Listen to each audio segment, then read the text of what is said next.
Boys and girls, ladies and gentlemen, we got ourselves one hell of a story today.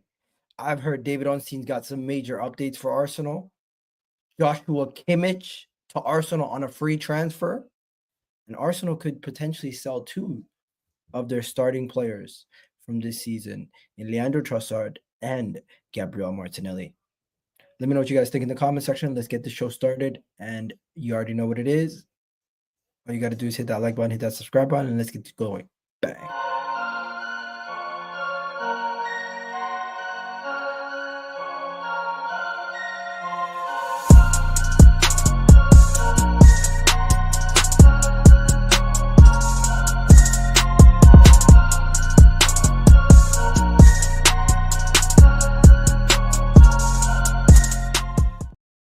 Yes, people. What's going on? It's Seagull Talks About. We're back again with another video. Do me a favor, please. Let me know what you guys think about these stories because there's a lot of topics being discussed today. And this one here is a very, very interesting discussion that needs to be had. It is none other than Joshua Kimmich. We got to talk about Joshua Kimmich. This is the main story going around the Arsenal circles at this moment in time, and it is insane. Yes, Joshua Kimmich, the same Joshua Kimmich who plays for Bayern Munich, who helped knock us out last year in the Champions League, is being linked to Arsenal by none other than the German reporter himself, Florian Plettenberg, and reports that exclusive from several days, Arsenal have been one of the clubs in concrete interest in Joshua Kimmich and have held talks. Arsenal have held talks with Joshua Kimmich. Joshua Kimmich to Arsenal, ladies and gentlemen. Who says no? Let me know in the comment section right now. The Gunners would like to sign him on a free transfer as a possible replacement for Jorginho. Kimmich is now, received two written offers from abroad, one from a Premier League club. And the main reason why he is hesitating to sign a new deal with Bayern Munich until 2028. And a salary which would take him to 20 to 22 million gross net a year. Now, Kimmich has informed Bayern about the offers, but Kimmich's camp is said discussions with these two gentlemen here is still ongoing for Kimmich to agree to a new contract to remain at Bayern, or he's ready to negotiate again. But at this moment in time, only willing to pay the same amount or less. Now, first things first, Joshua Kimmich to Arsenal. My first initial thoughts when I see Joshua Kimmich being linked to Arsenal is, wow, what a player. Surely Arsenal are not at the top of the pecking order for Joshua Kimmich. That's the first thing that I'm thinking. I'm thinking, no, we're not really going to get Joshua Kimmich, are we? Is Joshua Kimmich really going to join Arsenal? Because I would think Bayern Munich is one of the clubs. I would think Barcelona is another club. I would think Real Madrid is another club. I would think Manchester City is another club. I would think that there is a bunch of other clubs ahead of Arsenal in the pecking order that could potentially prize Joshua Kimmich away from Arsenal. But Joshua Kimmich on a free transfer to Arsenal sounds like a no-brainer to me. Now, from the player's perspective, is this something that could actually end up happening? From his perspective, is this something, Maha, can you turn on the TV, please? Is this something that could actually happen? Because in my opinion, if this does happen, he would immediately transform our midfield and he'd be another player who would come into this team and take us to another level. Now, there's a lot of discussions that we need to have around this Joshua Kimmich thing. First things first, would you guys say no to Joshua Kimmich? I don't think anybody with their right mind would say no to Joshua Kimmich. Now, I get that he's 30 years old and everything, but he can play the 6, he can play the 8, he can play even a lot higher up. He can also play as a right back. He is perfect for Arsenal. Now, the age is another thing. I get it, but I feel like he still has a lot of years left in him, Joshua Kimmich. Don't forget, he is currently 30 years old. I get it, it's a little bit older, but he still has a lot of years left in. I would say he still has a lot of years left in him. Just think about it right now. How old is Jorginho, and how many years has he still been playing at a high level? You know what I mean? How many other great players have you guys seen that have been playing at a top level, yeah, late into their career? Many. We've seen many of these guys, and Joshua Kimmich would also bring that experience. Another proven winner joining this Arsenal team, helping us get over that line. Honestly, I think this could be a really, really good signing. Now think about it. Jorginho's 3 years older um, than Joshua Kimmich. We'd be signing a guy who's 3 years younger, who also can play in the right back position. I would view him more as a Thomas Partey replacement for real, and I would view Zubimendi as the potential replacement for Jorginho. But yeah, that is what is being said right now. This is the main report. This is the main article that everyone is hearing about, and I just want to know what you guys think. I want to know what you guys think. People are saying you're falling for PR. It's not going to really happen. Now, I'm not going to lie to you guys.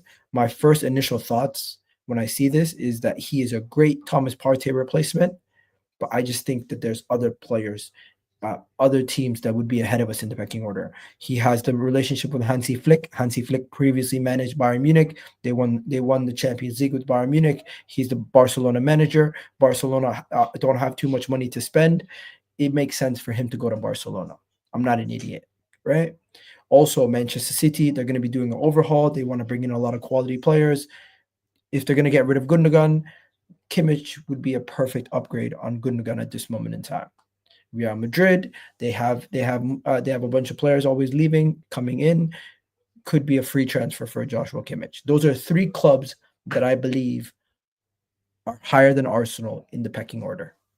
And in the past, when Arsenal had an opportunity to sign these players on a free transfer, when Arsenal had an opportunity to sign some of these great players that are available on a free transfer, I always felt like Arsenal were just going to be one of those teams that miss out on that player. Now, Joshua Kimmich is still playing at an elite level. Joshua Kimmich is still playing at a very, very high level. And I just want to show you guys how high of a level he's playing at. Joshua Kimmich has created 58 chances in the Bundesliga this season. No player has done more than Joshua Kimmich. At the age of 30, a guy who plays also at right back has created the most chances in the league. No, I get it. He plays for the best team in the league. He plays for Bayern Munich. I get it. He's playing in one of the best teams, has a lot of quality players around him. It's quite easy. Pass the ball to Kane, pass the ball to this guy, pass the ball to Musiala. They pretty much score from there. You created a nice chance. But it's not that simple. He is a quality player. And imagine him with a Declan Rice, him with Odegaard. He would teach these guys. He would teach these guys. He would take us to another level. I don't know what people think, but I'm going to go through some of these comments right now in the comment section to see what you guys think in the comment section. Now, the first thing people are going to say is, why would Joshua Kimmich join Arsenal? Why would Joshua Kimmich join Arsenal? That's what people would say. But at this moment in time, how many clubs out there could offer him the money? How many clubs out there would offer Joshua Kimmich a contract and need him? Barcelona, as much as he would be linked to Barcelona, they have so many players currently in the midfield. Do they need Joshua Kimmich? Manchester City, they need to get rid of a lot of midfielders, so they could potentially bring in Joshua Kimmich. Real Madrid, they have a lot of players. They don't necessarily need Joshua Kimmich. Liverpool, they don't really spend the type of money that Joshua Kimmich would be asking for, 20 to 22 million a year for a 30-year-old. It's just not, Liverpool just don't need to do that. Their midfield is quite sorted right now. With Thomas Partey and Jorginho leaving this summer, Arsenal have that opportunity. We have the hole in the squad, and I think it makes sense for everybody involved. So let me know what you guys think in the comment section. Let me know if you guys agree. Let me see what you guys are saying in the comment section right now. First things first, we got people saying he's a lot better than Rice, who we bought for 150. You know what? I don't agree with this whole Declan Rice stuff. You guys falling for the PR, ain't even finished the season yet. Guys, this is not, are we not going to discuss any news? Is everything positive PR and everything negative is facts? Is that how we're going to speak? Big up Iga. As a Bayern fan, I'm here to say you want him you can take him. Really? Why is that? He is a right back more than a CDM. He can't defend like people think he can. Wow. Okay. Okay. I, you can't you can't deny Ornstein. Um, Thing is, David Ornstein did not give us an update on this. David Ornstein gave us an update on something different. I'm going to talk about that separately. Kimmich also played under Pep at Bayern. Yeah, he did. So Manchester City is a real possibility for him to join Manchester City. Trent goes. Kimmich would be perfect replacement. Is he really? Kimmich is 30 years old. Would it make sense for Liverpool to replace their second in command captain in Trent and bring in Kimmich for who's 30 years old? I don't know. I don't know. But the Joshua Kimmich to Arsenal stuff is really flying around the everywhere today. And it just makes sense with the amount of players that we need to bring in and the amount of what do you call it opportunities you have in the market to get a free transfer of this quality. I think Arsenal's really real reason behind trying to go and get him for this for such a for this situation is it just doesn't it's a no-brainer. It's really a no-brainer. And imagine the window we could have. Imagine the transfer window we could have with Joshua Kimmich. Now, let me just go through this quickly. So Arsenal have had concrete talks. We've already spoken about it. Joshua Kimmich has an agreement with Bayern remain possible, but he is hesitating currently. So he's stalled on his contract with Bayern Munich. He's hesitating. Bayern are ready to negotiate again, but only if he's willing to pay the same wages or less. So Joshua Kimmich basically has an offer from Arsenal to match what he wants, and most likely, if Bayern match, he's going to stay. That's the reality of the situation. As much as we're linked to him today as a possible Jorginho replacement, Joshua Kimmich is going to end up staying at Bayern Munich if Bayern give him the money that he wants. That's the situation. He's been at Bayern for majority of his career. Like, did he start at Bayern? Is he an academy kid from Bayern Munich, or did he go to Bayern as when did he start football at Bayern Munich? No, he started at RB Leipzig, went to Bayern, and yeah, he's been at Bayern pretty much his whole career. So yeah, you got to give it up to him. He's not going to leave Bayern just like that, guys. Let's be honest. Joshua Kimmich on a free transfer would be a sensational start to the transfer window. Elite footballer, that combination from day one. Yeah, he is a quality player. Now, to the Bayern Munich fan or in the comment section, would you consider him world class? People in the comment section, would you consider him world class? Is this a world class midfielder for you? Is this somebody who would go to the next level? Zerd talks. Let me know. Is Joshua Kimmich a world class player in your eyes? And if he comes into Arsenal, would he immediately be our best midfielder? Or do you still think the likes of Zubimendi, potentially Declan Rice and Odegaard would be a better combination? Or do you think we can get both? Let me know, guys. Egal, you literally become the Thai 2.0 of AFTV. Stop it. All cap. Arsenal will always be sucked in by PR. It's pathetic. Why is everything positive PR? Why can't this be true? Why would a journalist put out fake information? Why would a journalist put out fake information? People are saying you are delusional. Why is it delusional? He's bigger than Arsenal. You guys are just being silly now. You guys are being silly. At this point, you guys are being silly. You don't want to have a conversation about any player. There, you're saying Joshua Kimmich is above coming to Arsenal because he's won all these trophies at Bayern. Maybe because he's done all these things at Bayern. Maybe he wants a new move. Coming to the Premier League is an ambitious move for people. And as much as you guys want to laugh, Arsenal at this moment in time is probably one of the better teams. Now, back in March of 2024, last year, we had the same conversation. Last year, around this time, we had the same conversation. Joshua Kimmich was linked to us last season around this time. And the potential transfer window we could have if we did sign Joshua Kimmich in the summer would be crazy. Think about it. We could potentially get Nico Williams at left back. We could then get Sesko potentially. still get Zubimendi, and on top of that, get Joshua Kimmich. That would be an amazing window. Now, are we going to get all of this stuff done? I don't know. I don't know. Is there a possibility we can get all of this done? Potentially. As much as people want to hate on Arsenal, and we haven't won the league this year, we could still go on and kick on from here. Like, why is everything so negative? Like, I get it. Don't let people hate on you, or you're allowed to have a difference of opinion. Yeah, exactly. I have my difference of opinion. I agree. I disagree with the majority of the Arsenal fan base, and it is what it is.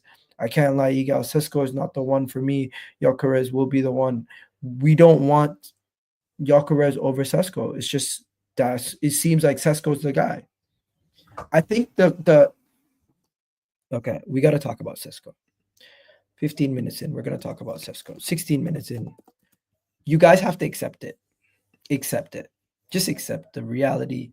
We are not going to sign Isak. We are not going to sign Gyökeres. Benjamin Sesko is the guy. It seems like Benjamin Sesko is the guy. That's what it seems like. Benjamin Sesko is 21 years old. He has scopes to grow. He's tall. He's a good finisher. We were already linked to him previously last summer. And to me, it seems like if we're going to sign anybody, Benjamin Sesko, with the price that he's going to cost, costing less than the likes of Gyökeres and Isak, makes the most sense for Arsenal at this moment in time. Now, could Chelsea come in for him? Potentially. Could Liverpool come in for him? Potentially.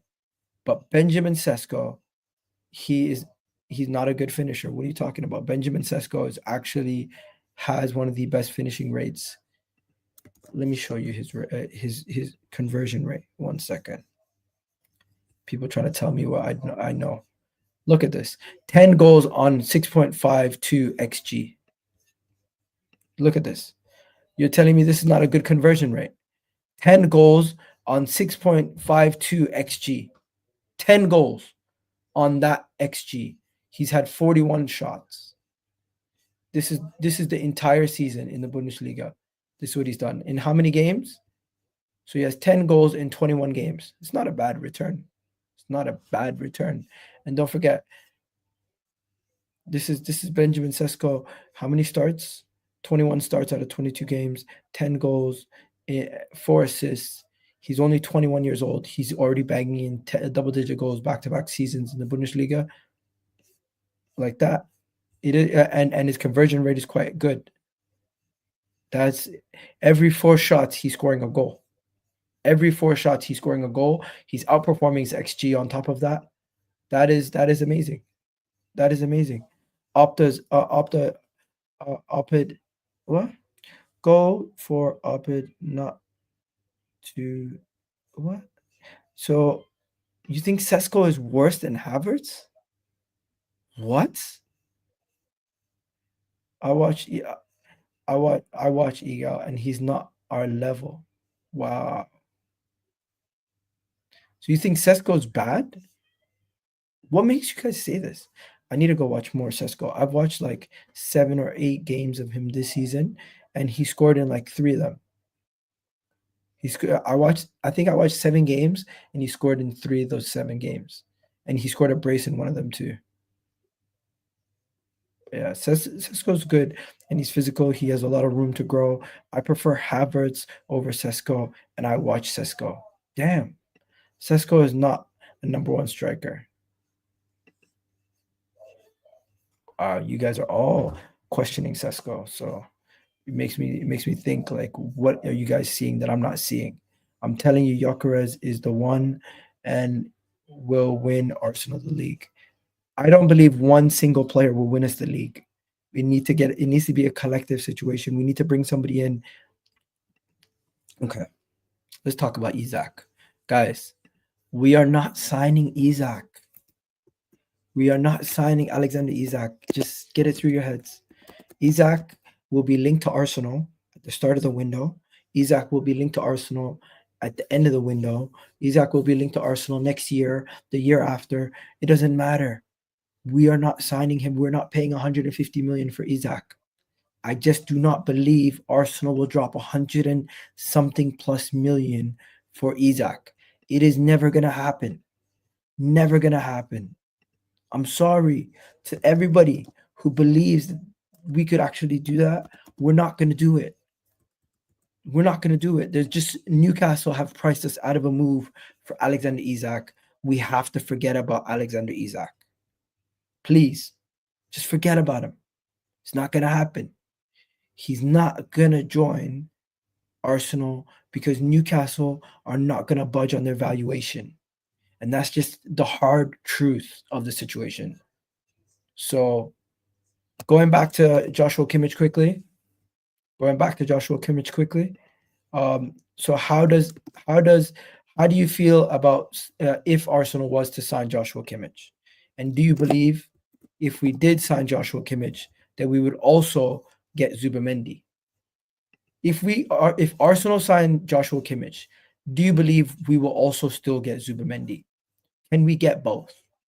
Can we get both Joshua Kimmich and Zubimendi? Do you believe Arsenal can get both? Because Joshua Kimmich and Zubimendi coming into this team, are we going to play a four-man midfield? How is it going to work? How's it going to work? Is Joshua Kimmich going to come in as rotation? Is Declan Rice going to be moved to the bench? Sorry, guys. I've had an early morning. I'm just thinking. They would both be perfect replacements for the likes of Jorginho and Partey leaving, but will they both actually join us? I don't know. To me, I have concerns. And here's my concerns. My concerns are if Arsenal go and get Joshua Kimmich and Zubimendi, would Zubimendi want to start majority of those games for his development? Joshua Kimmich would be an extremely expensive signing for somebody who's not a nailed-on starter. He would be getting close to 20. He would be getting 20 to 22 million euros. So I don't know how much that is in pounds, but he would be getting 20 to 22 million euros a year. That's a lot of money for a player who would be jumping in and out of the lineup. Like Thomas Partey is one of those guys for us right now, but he's played majority of these games this season. I know he's had injury problems in the past, but still, it's going to be an expensive signing for somebody, and which he won't be a starter nailed on if Kimmich is here. But Declan Rice, Zubimendi, Odegaard, if that's the midfield, would Kimmich on a free transfer still want to join Arsenal if he's not a nailed on starter? Would he join Arsenal if he has the possibility of saying, you know what, you might not be starting week in, week out? Would he leave Bayern Munich to join Man City and not be a nailed-on starter? Would he leave Bayern Munich to join Barcelona and not be a nailed-on starter? Would he leave Bayern Munich to join Arsenal to not be a nailed-on starter? These are questions. I think if we can't guarantee the guy guaranteed minutes, I don't know if he's going to join us. That's why I think we're going to end up getting Zubimendi. I don't know if we're going to get Joshua Kimmich.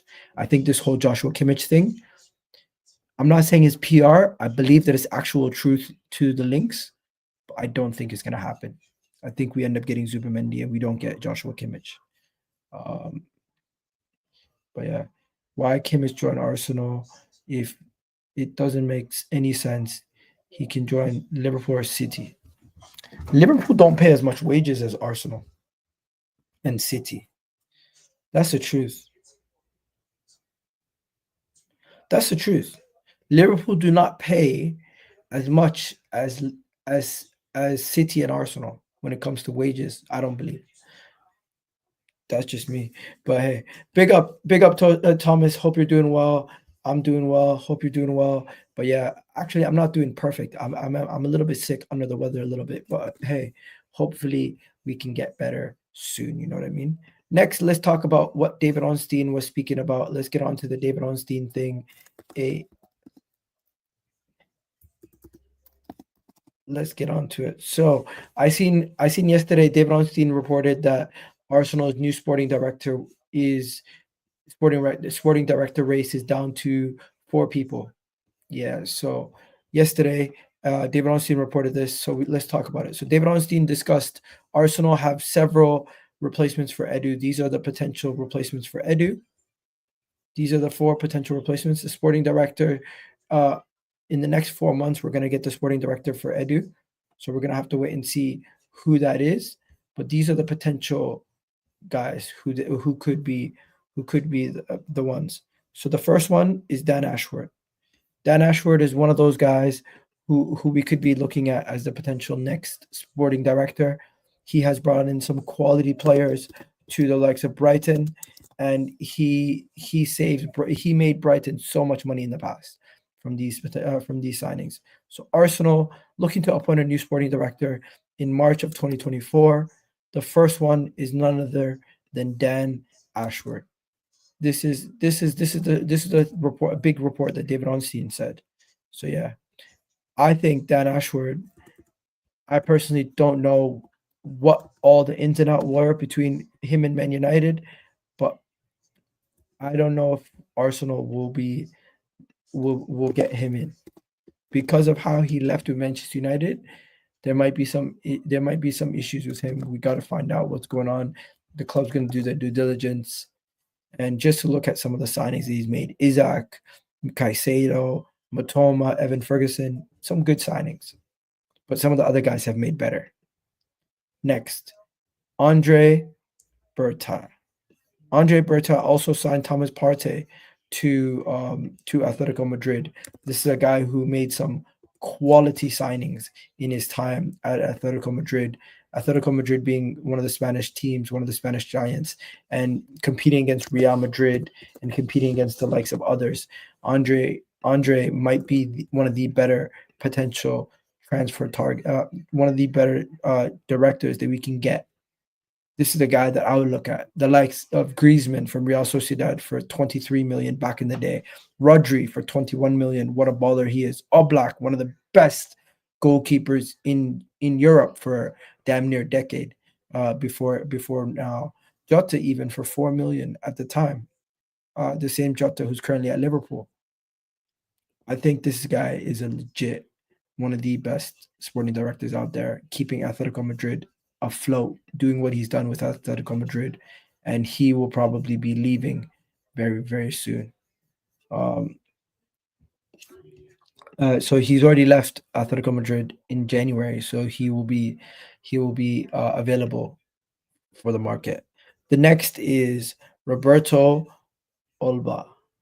Is that how you pronounce his name? Roberto Olba is a very interesting potential sporting director signing because he he is one of those guys who has been at Real Sociedad for a long, long time, and he's brought in some quality players to Real Sociedad. He got David Silva on a free from Man City.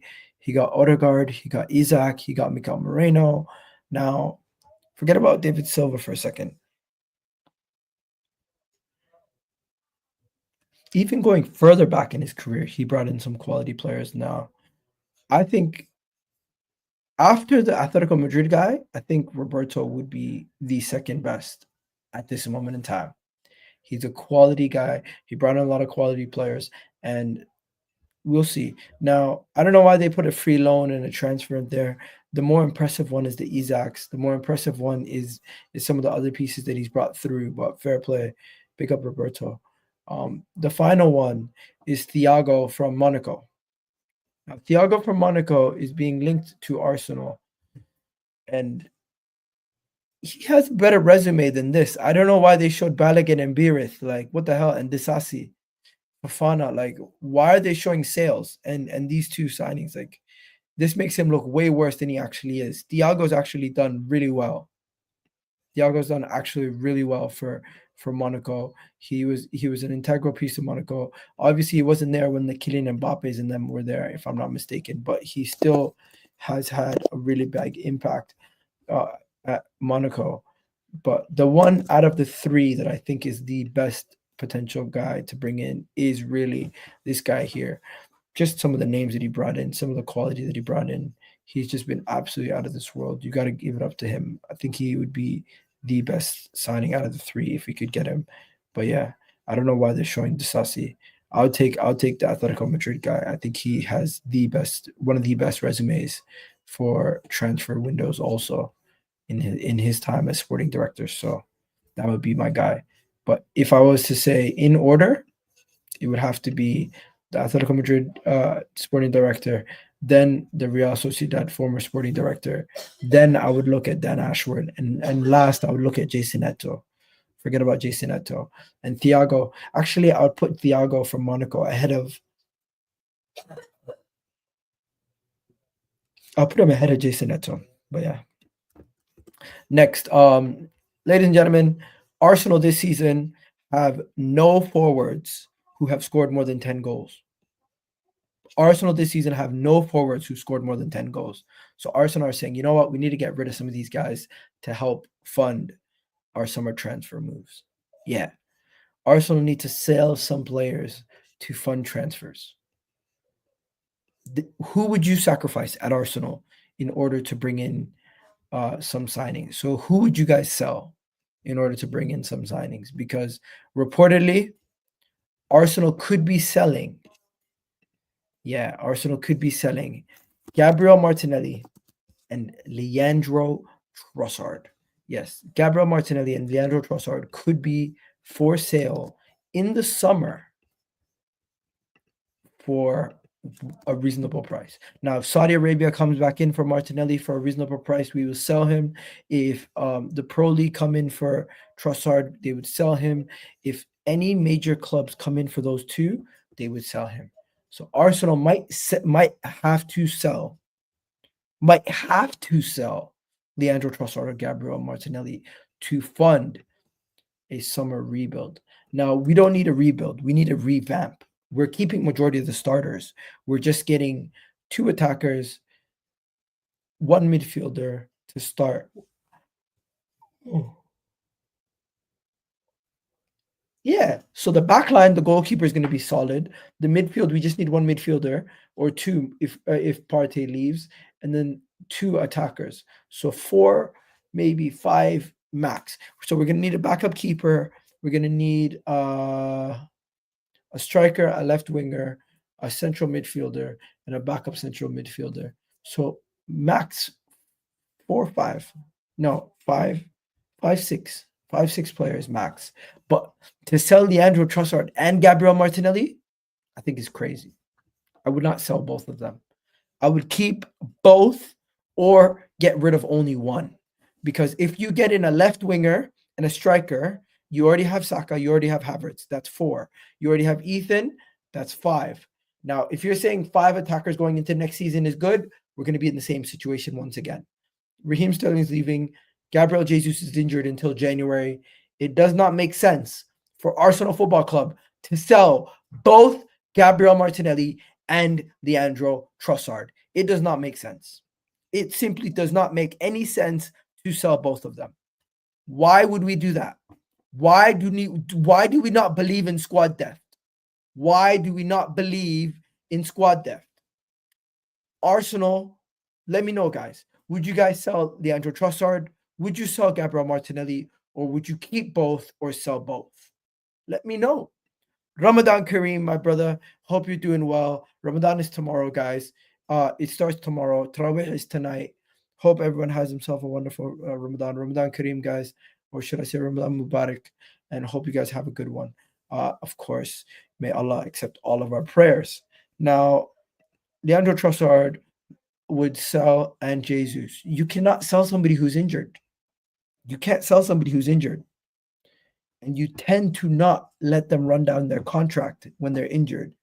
You let them stay at your club to get themselves sorted. And then once they're healthy, you let them go. But right now, right at this moment, I'm not selling Jesus. I'm not selling I'm not selling Trossard. I'm not selling Martinelli. And this is my logic. My logic is we need squad depth. We bring in 2 attackers.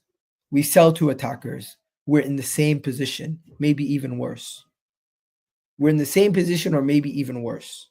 If you bring in 2 attackers and you sell Martinelli and Trossard, you fucked us for next season.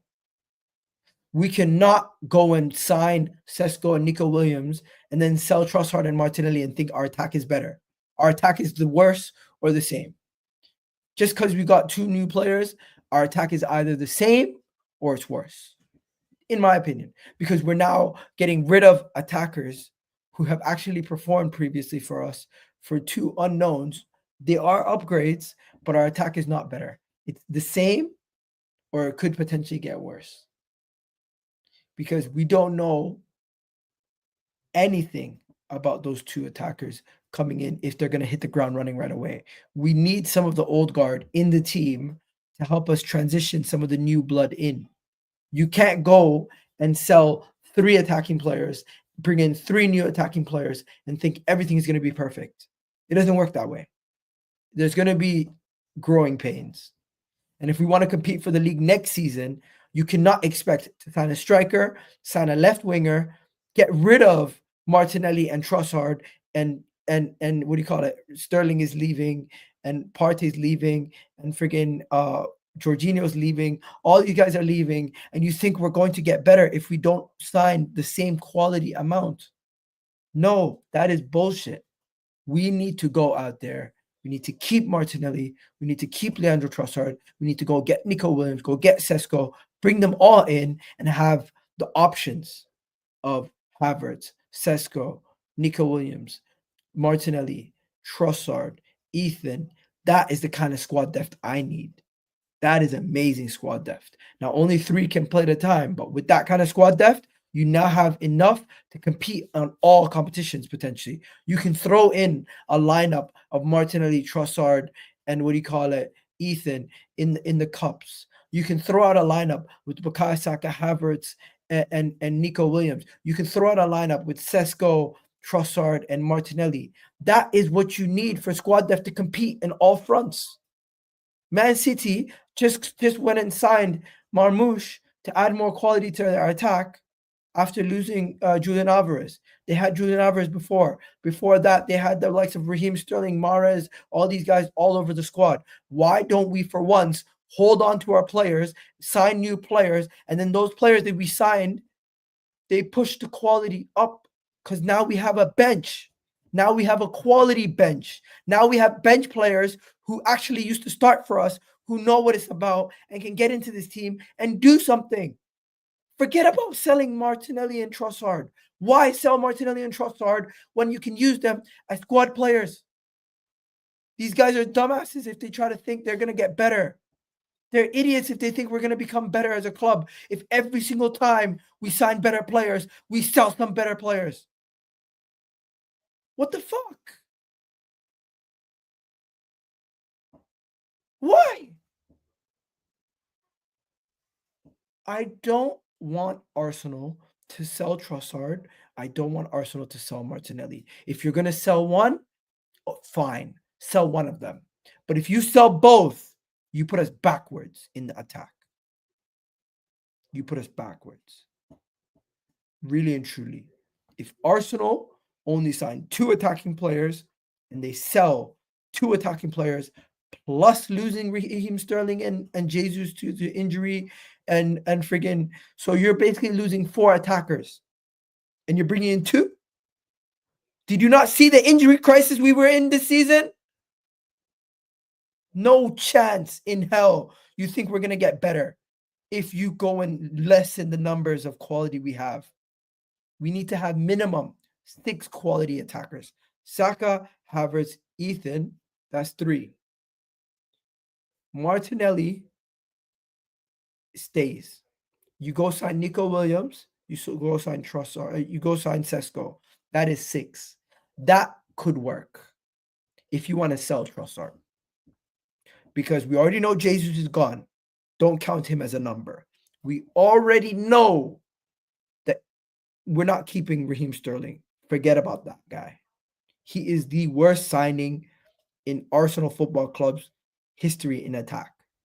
He's worse than Pepe, worse than Willian, worse than Sanogo, worse than friggin' Shamak and all those guys. I am telling you right now, Raheem Sterling has been the worst attacking signing Arsenal have made in the 21st century. I don't know what we used to do before the 21st century, but in the 21st century, he is the worst attacking signing Arsenal have made in the 21st century. It is actually horrific. It's horrific.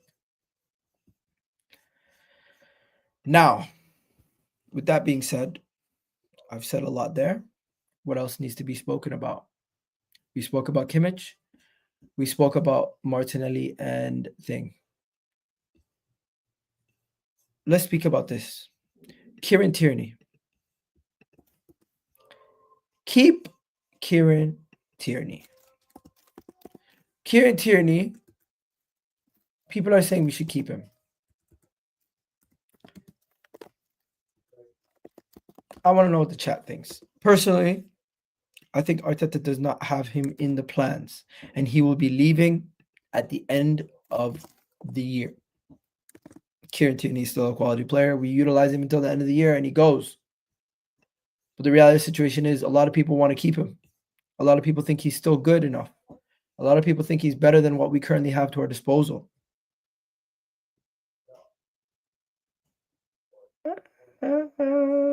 Don't think it's going to happen. I don't think we're going to keep him. I think he's gone. So you guys remember these days. Well, remember the good old days, but the reality of the situation is he's going to be leaving at the end of the year, and we're not going to be seeing him any longer. So fair play. Best of luck in your career, and he's been a great player for us. He's been honestly a really good player for us. I'm going to miss him.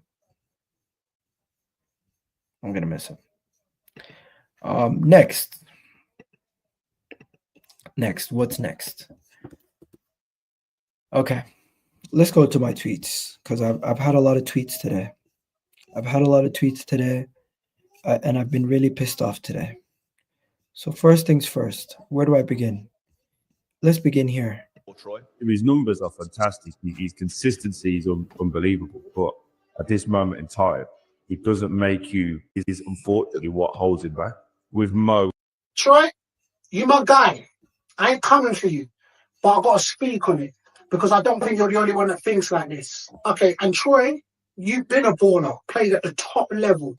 So where is this narrative about Mo Salah is not gracious? We're talking about current Mo Salah. So what is not gracious about Mo Salah bringing down the ball from a 60-yard goal kick or dying while the player's marking it? What is not gracious about Mo Salah's vision? What is not gracious about Mo Salah not beating a player? What is not gracious about Mo Salah's football IQ, how he always stays on side? You know the crazy thing is, and I've already got on record saying I think Thierry Henry is the best striker that's played. And don't let this go over your head and saying that, oh yeah, I think he's better than him. Salah has scored every type of goal Henry and Hazard has scored. You're probably wondering, Iga, why are you playing this video? It has nothing to do with Arsenal. Here's what I'm thinking. I'm listening to him as a former professional footballer, backing his players and his team that he supports. And then I'm looking at what Arsenal pundits do. And I'm saying to myself, why do all the Arsenal pundits come on TV and just talk bad about Arsenal? Why do all the Arsenal pundits come on TV and tell the Arsenal players, you know what? I'm worried Saliba's going to leave, you know. I'm worried Saka might leave, you know. I'm worried Odegaard might not be good enough, you know. I'm worried that Arteta might not be the guy, you know.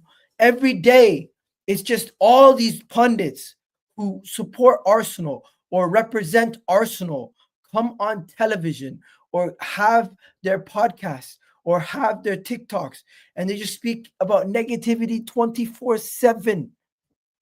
Besides Martin Keown, who out there actually comes out there and supports the club and backs the club and comes out there and defends the players and comes out there and says, yo, Saka, help this team get over the line. I believe in you. Or goes to, Saliba and says, Saliba's being prized away from Real Madrid. But if I'm Saliba, I try to win things with Arsenal first. So in the case, if I ever do want to leave, I leave the club with a high status, being remembered, because he's already one of the best center backs to play at this club in a long time.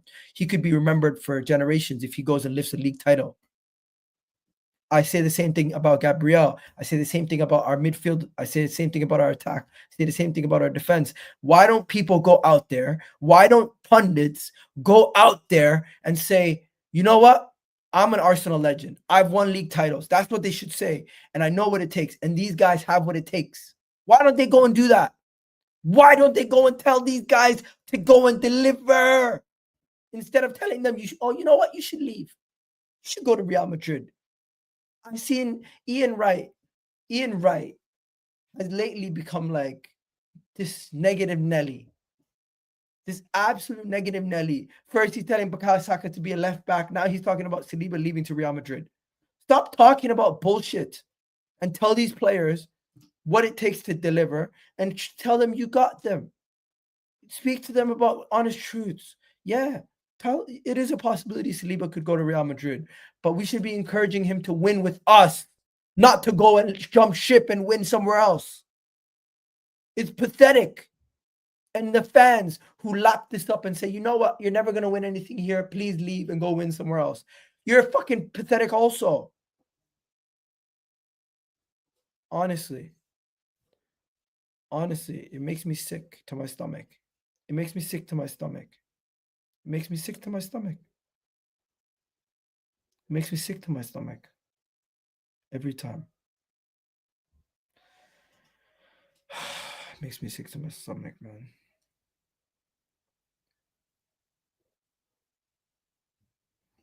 Nah, you know what? You guys disagree. You guys can disagree with me. But I personally think I see Liverpool pundits going on television saying there's no place better than Liverpool for Mo Salah. He should stay. I'm seeing people saying Trent Alexander-Arnold should not go to Real Madrid and he should stay at Liverpool. I'm seeing people saying Van Dijk, what's the point of him leaving? He's already a club legend. He should stay. But on the Arsenal side of things, you have our biggest, most well-known pundits saying our best players should leave the club, or they're concerned that our best players are going to leave the club. What kind of what is this? What are we really doing? Do we have the best interest of our club, or do we just have the best interest of that player's career? What is it? What are we talking about? Are we talking from a perspective of reality? Or are we talking from a perspective of just like, what are we doing? Because in reality, these players are currently at a club. They currently can win trophies with us. They currently can deliver with us. But instead, we're telling them, go do it somewhere else. And it's our own fans peddling these things also. It really pisses me off. Anyways, what else is there? Honestly, I get sick and tired of certain things that I see online, and it just makes me so mad. It makes me so mad when I see certain things. Like, at least I understand where they're coming from. I get it. If we're not winning, they can jump ship eventually. I get that. But while they're in the middle of a title race, to start speaking about that is counterproductive. You're basically turning people's heads for them. You're turning people's heads for them. Now, there's some disgusting behavior. Like, look at this. You got Arsenal fans celebrating the win versus Man City, and then you got Liverpool fans coming out here talking about it's the internet's cringiest bastards. Like, this is what we have to deal with 24/7. 24/7. Now, 6 points separates Arsenal. What do you call it? 8 points separate. 6 points separates Arsenal and Nottingham Forest, and Nottingham Forest and Aston Villa is separated by 6 points also. So the league is very tight. Then you have this guy. He says that Arsenal are the biggest disappointment this season. Jamie O'Hara says Arsenal are the biggest disappointment this season, which is a ridiculous statement in my opinion. With the likes of Manchester United, the season that they're having, the season Tottenham is having, the season that Man City is having, Arsenal is the biggest disappointment. Are you kidding me? How is Arsenal the biggest disappointment? His logic is Arsenal was supposed to win the league. Normally would do okay and get 45 points. They're now going to get 55, 60 points, which is amazing. But the teams at the top, they've dropped off. You know, Man City have been miles off it. We know that. It's a rebuild for them. But the biggest disappointment is Arsenal. This was their season. Man City dropping off. This was their season to go and take it. And they haven't done it. They haven't.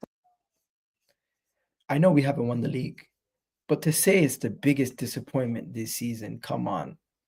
Come on. Do you guys honestly believe that Arsenal are the biggest disappointment in the Premier League this season? That is a little bit of a stretch. That is a major stretch. That is a ridiculous stretch. Like, we're currently second in the league with the amount of injuries, red cards, decisions that we've had go against us. We are not the biggest disappointment this season. Manchester United, for God's sakes, are near the relegation zones. Tottenham are near the relegation zones. Chelsea spent £1 billion and still aren't even in the Champions League spots. Manchester City are 4-time league title holders and they're in 4th. But Arsenal are the biggest disappointment? Come on, we're overdoing it now. We're overdoing it now. Whose fans are the most disappointed right now? Whose fans are the most disappointed right now? Bro, have you seen Manchester United fans? At this point, it's not longer disappointment, it's apathy. The same thing with Tottenham. It's no longer disappointment, it's acceptance. The reason why Arsenal fans are disappointed is because we recently lost the league. We were still in it up until, like, I would say, I think we're out of the cups too. That's another reason. Right now, the reason why Manchester United and Tottenham fans and everything, they're kind of like, is because they're still in the cups. Chelsea still in the Conference League. Manchester City are out of the Champions League. You don't think Manchester City fans don't care because they won the league last year. They won the league before that. They won the league before that. Liverpool are about to win the league. Chelsea haven't won a trophy in 4 years. Their fans are rioting. They're literally doing protests. I don't know. You guys disagree with me. But if you guys think Arsenal are the biggest disappointment this season, please let me know. Because that is actually ridiculous. Anyways, that's it for now. I don't got nothing else to talk about. So hopefully you guys enjoyed this video. I'll catch you guys in the next video. Love for the love, people. And you already know what it is.